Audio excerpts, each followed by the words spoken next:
ప్రజల నుంచి స్వీకరించిన అర్జీల పరిష్కార విధానంలో మార్గదర్శకాలు పాటించేలా చూడాలని, పరిష్కార నిర్ణయంకు చెందిన రికార్డు నిర్వహించాలని జిల్లా కలెక్టర్ పి ప్రశాంతి ఆదేశించారు.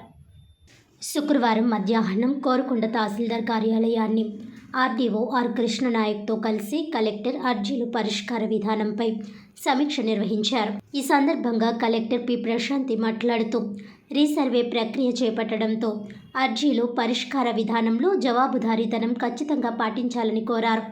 ఇదే క్రమంలో ప్రజల నుంచి స్వీకరించిన అర్జీలు, వాటిని పరిశీలించి పరిష్కారం దిశగా తీసుకున్న చర్యలకు చెందిన పత్రాలు నిర్వర్తించాల్సి ఉంటుందన్నారు. అర్జీదారులు సంతృప్తి చెందేలా పరిష్కారం చేయాలని అన్నారు.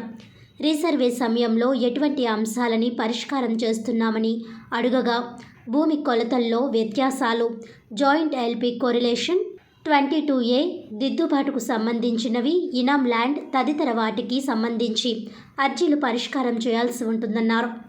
వీటికి సంబంధించి 75 రోజుల్లో పరిష్కారం దిశగా తీసుకున్న చర్యలకు చెందిన రికార్డులను అందజేయాలని కలెక్టర్ ఆదేశించారు. జవాబుదారీతనం, పారదర్శక విధానంలో ప్రజా సమస్యల పరిష్కార వేదిక ద్వారా వస్తున్న అర్జీలను త్వరితగతిన పరిష్కరించే ప్రయత్నం చేయాలని కలెక్టర్ పి ప్రశాంతి ఆదేశించారు.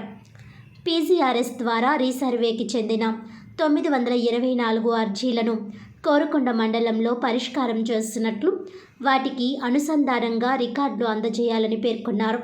ప్రజలు అర్జీలు పరిష్కారం కోసం సంతృప్తి స్థాయిని పరిగణలోనికి తీసుకోవడం జరుగుతోందని తెలిపారు. అర్జీలు పరిష్కారం చేసిన రీఓపెన్ అవుతున్న నేపథ్యంలో అధికారులు, సిబ్బంది విధి నిర్వహణలో బాధ్యత వహించాల్సి ఉంటుందని స్పష్టం చేశారు.